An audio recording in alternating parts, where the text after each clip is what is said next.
Welcome again. This is Peter Irish with the Barrett Group, and we're continuing our discussion with psychologist Derya Ozes about stress and how to deal with it. Now, if you've had a chance to listen to the first session, we talked a lot about essentially what stress is. And then Derya promised she would get a little bit more into how to deal with it today. So Derya, why don't you begin to peel back the onion, so to speak, and share with us a little bit how you approach treating stress. And the premise of cognitive behavioral therapy is essentially helping us to understand the relationship between events, stressful situations, and how they tend to trigger automatic thoughts, and how the automatic thoughts tend to lead to behaviors that can be very unhelpful in dealing with stress. And if you remember from our last conversation, we talked about different types of worries, and there were six of them. And the different types of worries are wonderful examples that show us the type of automatic thoughts that we tend to have when we're under stress. And so, what I want to talk about first is understanding where these automatic thoughts come from and what type of behaviors they lead to in order for us to break the cycle, right? So essentially, our automatic thoughts a lot of times are informed by core beliefs. And core beliefs are things that we learn from different experiences, workplace experiences, social norms, family norms, and they a lot of times lead to beliefs, right? Intermediate beliefs in which we create assumptions and rules and attitudes for ourselves to function in the world. And while rules and attitudes are good, they're healthy, they give us a sense of direction and a sense of understanding of ourselves and our expectations of ourselves. If unchecked, they can lead to automatic thoughts that are harmful.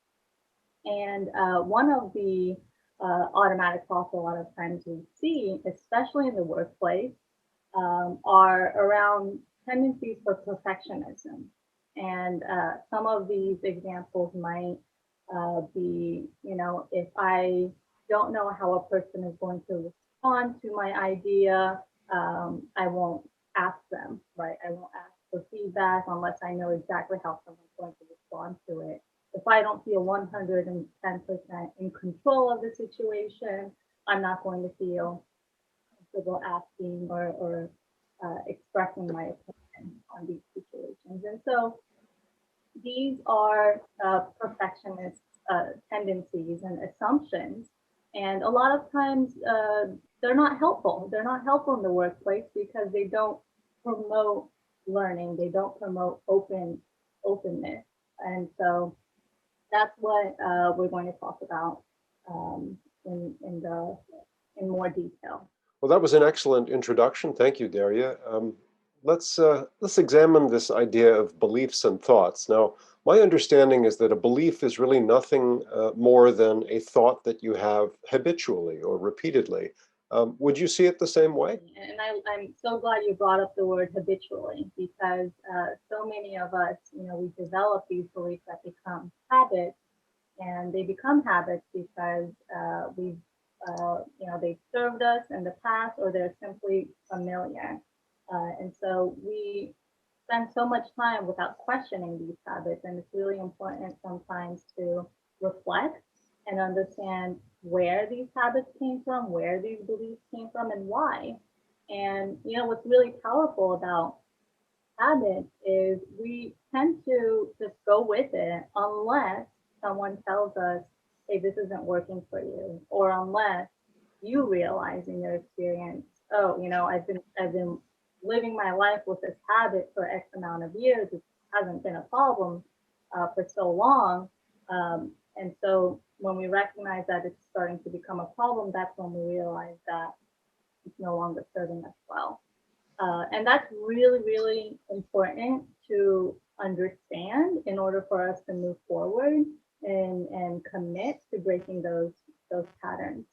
And what I want to add is scientific evidence to how long it actually takes to break habits and beliefs. And there's research in psychology that says habits take on average 6 to 8 months to actually break. And there's actually a difference in what contributes to 3 months versus what contributes to 8 months. And the difference is whether that habit that is being requested to change is being asked by an external force as opposed to our own selves. And so a quick example, right? Let's say, you want to go on a diet, you want to have a healthier life, you want to lose weight. If you yourself are the person who decides to make that change, that the length of time in which it takes us to change our habits to reach that new goal is significantly lower than, let's say, someone in your family or what have you is telling you, oh, I think you should lose weight, or I think you should lose weight. So self-initiated change and habit forming takes on average 2 to 4 months, as opposed to, if the motivation is coming externally, it will take all the way up to 8 months.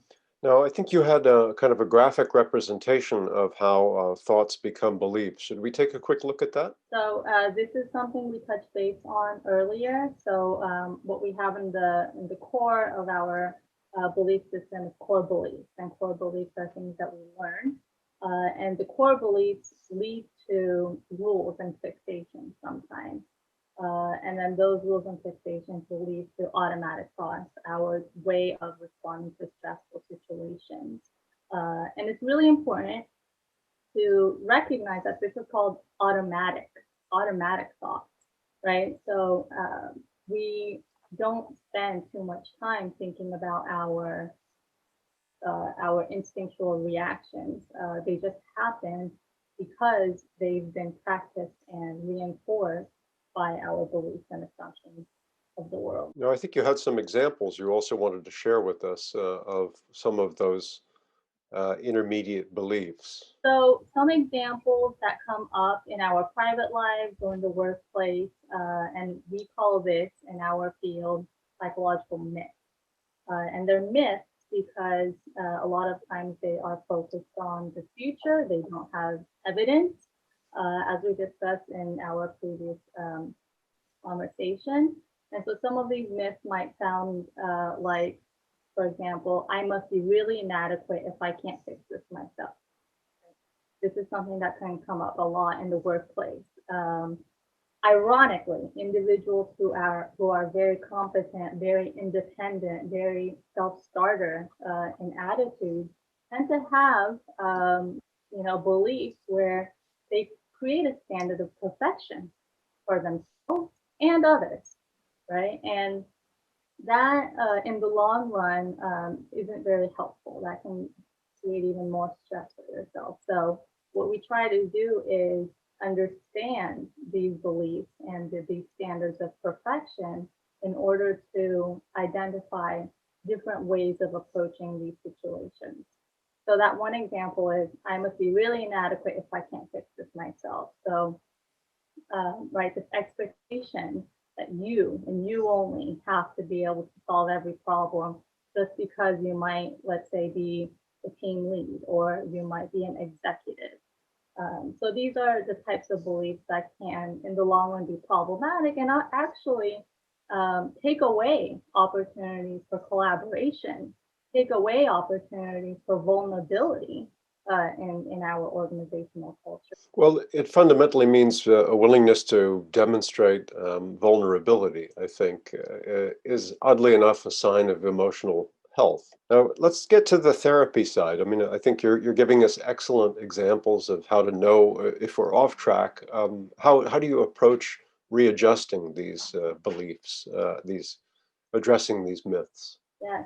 So what I like to move on to is what we call cognitive behavioral triangle, and that's CBT.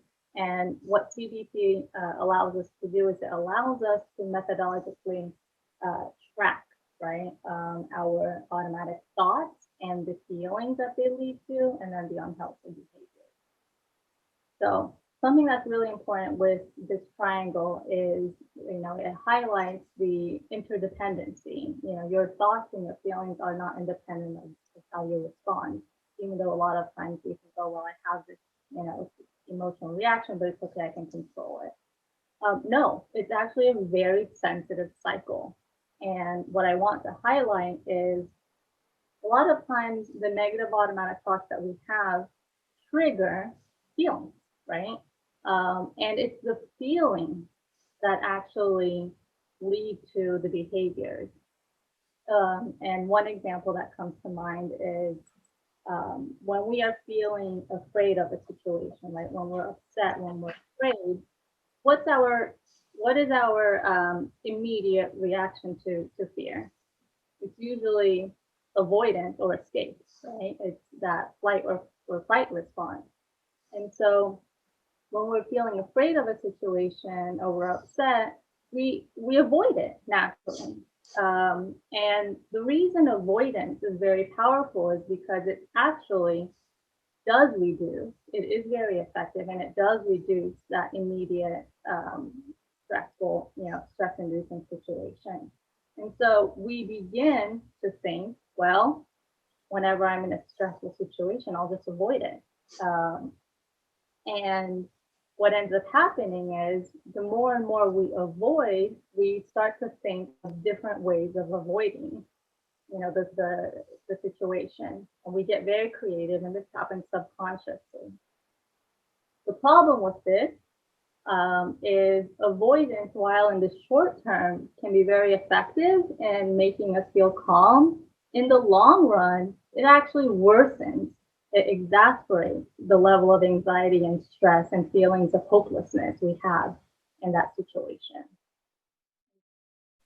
Is a perfect example, right? Where we have anxiety and our baseline might be here, and stress inducing situation, and then we decide to avoid whatever it is that we have to face in that situation. When we avoid, our anxiety goes down. However, the next time that we avoid, our anxiety over time goes higher and higher until we get to a point where we feel even more overwhelmed. So the solution to this, breaking this pattern, is being able to expose ourselves in small ways to the stress-inducing situation. And in order to expose ourselves, we have to know how to expose ourselves and when to expose ourselves. And that'll lead us to the next piece of information, that is around thought record. Well, I don't have too much to contribute because you're way out of my depth, but thank you very much for that. And let's talk a little bit more about this thought record. How do you actually make a thought record? What comprises a thought record? So a thought record gives us a visual to think about all of our thoughts and beliefs and the behavior that we exhibit when we're under stress. And there's a visual that is very helpful. A thought record, this is an example of a thought record. And what we ask individuals to do is to literally track the specific situation that causes them stress or that's problematic for them. So we ask you to create 5 columns, right? And it can be as specific as identifying the specific date and time when this situation happens. So first we have the date and the time, then we have a column for situation. So we write down either a sentence or even a word that gives us insight on when the stressful situation happened. And then right next to it, we have a column that's labeled automatic thoughts, right? So what comes up for you? What are your assumptions and beliefs that come up when you're in this situation? And then on the next column, we have a space for emotions. What emotions are evoked, right? Is it fear? Is it anger? Is it disgust? Is it guilt? Is it shame? And then we have a column, and this is the column where we get to be creative. It's called alternative response, right? So it is the column in which you identify how else you can respond to the situation that's different than how you normally would, And so it allows you to face some of the assumptions that you've been making, some of the cognitive distortions that we have when we're stressed. And the outcome column is, identifying, kind of having that space to reflect. So how much now do you believe in your automatic thoughts and assumptions after identifying the alternative responses? So some people, right, think, well, I can just mentalize this, I can just think through this, I'm smart. Yes, you are smart, and that's okay. However, there is so much power in writing things down. And the way I like to think about it, it's almost as if the minute you label something, the minute you give it a frame, the minute you give it a name, it becomes more real. It becomes, a platform, a space for you to really visualize. And that's really important because when we're under stress, just thinking about it, just imagining it, doesn't give us a solid grasp on how to navigate these situations. So I highly, highly recommend that individuals write this down. It can be through Excel spreadsheet, or it can be just on your journal. It does not have to be something that takes you an hour a day to do.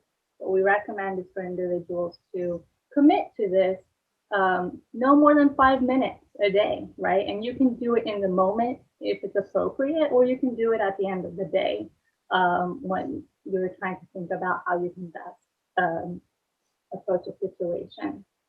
We do recommend you do it in the moment if you can, because sometimes our memories can deceive us. We might, might not be able to remember what it is that we felt or we thought in that stressful situation. So it's really helpful to do it in the moment. Well, again, Derya, that seems extremely powerful, but also highly rational. It requires that you step outside yourself and you record things about yourself. And I'm sure it's very effective for some individuals. But I think you also mentioned an alternative therapeutic approach that might be helpful for others. Could you tell us a little bit more about Yes. that? So the alternative therapy approach that I'd love to share is what we call narrative therapy. So narrative interventions. And narrative interventions really help us to create a frame to think about a certain situation. And what's really important when talking about narrative therapy is being able to understand the language that we use when we think about a situation. This is very important, similar to what I was saying, because the language that we use shapes the way we think about a situation, right? And so in some cultures, and I'll just give a social example here, self-advocacy, for example, is quite common here in America. We're very vocal about our opinions, about our beliefs, and that's great, right? Being able to voice our opinions, it gives us a platform to share ideas and to come up with solutions together. However, it's not the norm. It's not the norm for some people, for some individuals who come from different cultures or even some organizational cultures. It can be confused with being aggressive. It can be confused with being too forward. And so when we think about the language that we use to understand our behaviors, it allows us to understand how we can create new narratives. So when we think about some examples that help us to understand the narratives that we have, some of them come up, like I said, around self-advocacy. The other one that comes, and that's very important, particularly in this situation, is self-care. Right? When we are under stress, a lot of times we need to take care of our bodies, we need to take care of our minds. However, it can very easily be confused with being quote unquote selfish, right? And that's really important to um, to think through what is the difference between thinking about self-care versus being selfish. And sometimes this comes up, right, where we find ourselves in a situation where we might have been a caretaker, or we are the person that everyone tends to have the highest expectations from. And so we learn over time to put others' needs first. And that's a very beautiful way of functioning in the world, to think about other people, to be highly empathic. However, if we continue to do that and we don't practice self-care, and we don't narrate what we need in a way that is healthy, it's very easy to not be able to engage in helpful behavior. And so the other example might be right, being too direct. So if we are too direct, if we express what we want, what we need, then this can come across as being unempathic. If we are being shy and reserved, sometimes this is confused with not having enough to say. And so really what we're seeing here is the power of words. Words are incredibly powerful, and it's not powerful. It's not only powerful in how we use them with others, but how we internally use words when we're thinking about our place in our family lives or in our workplace. As we were saying, words are very powerful in how we think about a situation. And so what we want to encourage with narrative interventions, right, is being able to think about yourself and the situation in a way that is non-blaming, in a way that does not pathologize us in how we feel or how we respond to a stressful situation. And this is really, really important. And what we are aiming in this type of situation is to separate you, the person, from the problem that we're facing. And one example I really want to highlight that gives us a great analogy here is, for example, let's say everyone has low, has days in which they're feeling a little bit low or a little bit depressed, for the lack of a better word. It's really easy for people to say, I'm depressed, right? How many times do we hear people pathologize themselves and automatically create a label where they say, I am this? And so what we want to do with narrative interventions is to separate and this stressful situation, which in this case is depression, from you, from the I. And instead of saying I am depressed, the way we narrate this situation is say, right, depression is making me feel this way, right? Is depression is making me feel low in energy. The reason this is very powerful is we are not internalizing, we're not, taking this negative belief or emotion and making it reflective of who we are. We're merely creating psychological distance from a situation, from a stress-inducing situation. And when we create the psychological distance, we empower ourselves to think about solutions. And so that's the power with narrative interventions, is being able to defuse our thoughts from our emotions. Which brings me to the next part about why this is so powerful is diffusion, right? Diffusing your thoughts from the emotions. So before I get into diffusion, what's really helpful is helping us understand what fusion is, what fusion looks like. So cognitive fusions is when our emotions and our beliefs are essentially fused. So you might be feeling a certain way, and then therefore you behave in a certain way. And it's really difficult to separate your emotions from your behaviors and from your thoughts in a stressful situation. And when you can't separate them, you can't think about them differently. And so what we do with cognitive diffusion is we create that distance between the emotion and the thought. And this allows us really to take a stance of problem solving. It allows us to feel empowered and in control of our choices in our lives, as opposed to feeling that we are, for the lack of a better word, victims of. So I love this quote by Brené Brown, and what she says is, "When we deny the story, it defines us. When we own this story, we can write a brand new ending." This is very important. So when we try to ignore the story or not even understand the story, it actually ends up having more power over us and our beliefs.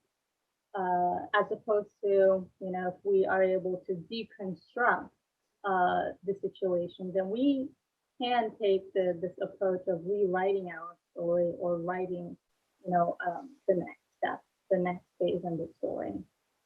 So, in order to write a new narrative, we are going to start with what we call information gathering. So, developing your narrative is the first step to narrative intervention. So, this is where we collect information to help us understand our story and our voice. And so, what we do is we identify values, what it is that you value in your story and how you want to problem solve. And that's very important because values focus us on our strengths. Values are a lot of times like our anchor. When we focus on how we want to approach a situation based on our values, we are focusing on our strengths. We are focusing on our tendencies that we can rely on when we're under stress, as opposed to our fears and our weaknesses. So when we create a new narrative, it's almost like we are, imagine yourself writing a plot, right? What do you want to voice? What should be the core value that you want to highlight here? So intentions go along with the values component. So what are your intentions in the story? And that is different with internal states, right?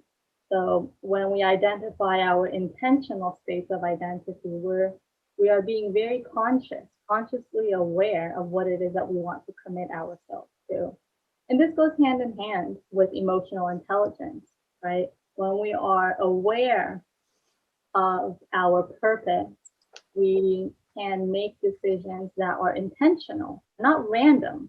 They're not, we're not responding to a situation randomly. We're not responding to a situation out of habit or through automatic beliefs and behaviors, but through intentional states. So, similar to cognitive diffusion and fusion, we want to be able to externalize the stress-inducing situation from ourselves. And what externalizing does is it differentiates you from the problem. So essentially, you are not your problem, right? You are not the stress. You are experiencing stress, but you are not the cause of it. And then the last part. So I think this is perhaps my favorite part in narrative interventions, is because it allows us to take a slice of a stress-inducing situation, and it allows us to deconstruct, right, a bigger picture into smaller parts. And that in and of itself can make us feel very empowered. When we are trying to think about a problem all at once, it's so easy to feel completely helpless in that situation because it's too much information. We don't even know where to start. So if we're trying to look at everything at once, then it's going to be nearly impossible to think about solutions. However, if we break it down into smaller parts, then we can kind of focus on part one, part two, part three. And, deconstructing also allows us to avoid cognitive distortions. It allows us to avoid overgeneralizing. And I'd love to provide an example, right, that we can probably all relate to. And one might be in the workplace, right, or in our private lives. Let's say one person in a relationship is feeling frustrated, kind of feeling unheard, feels that the other person doesn't understand them, right? When we think about the scenario, even right now, that we don't have a lot of information about the scenario, but it's very easy for our minds to jump into assumptions as to where the problem is. Why is this happening? However, when we think about it, we actually don't have a whole lot of evidence. We don't have a lot of information that informs us as to what the fundamental problem is in this scenario. So what we do with deconstructing this type of situation is asking the individual to be a little bit more specific about what it is that's bothering them, as opposed to accepting a situation, right? So being able to ask, so tell me what specifically is bothering you. Tell me specifically you're feeling or you're thinking when this type of situation happens. And when we're able to have the person respond with their own words, and they might say, well, it makes me feel powerless. Great. Now when we can start to deconstruct that and approach it from that very specific angle, as opposed to taking a look at the situation and feeling like, okay, I don't know where to start. So I think that is the last of the main concepts and narrative approach. And I know it's a lot to think about, and so it takes some time to practice, but like I said in the previous presentation, it can be very helpful to write down some of these things that come up for us. Well, indeed, Derya, just as the last time, that was a very rich presentation with a lot of detail and a lot of things to think about. Now, I could imagine that some people might feel a little overwhelmed and might want some professional help. What would you suggest to them? Sometimes it's easy for us to explain these in words, but it does take a lot of coaching and time to be able to put these into practice. So if anyone has any questions, feel free to reach out to me. I'd be more than happy to respond. And I look forward to hearing from you all and continuing to have this conversation. Well, thank you very much, Derya. That's been really an excellent evaluation of where stress comes from and methods to address it. I can only thank you very much on behalf of all the executives who will hear this recording and no doubt recognize themselves in it. Thank you very much. Stay healthy and come back again soon.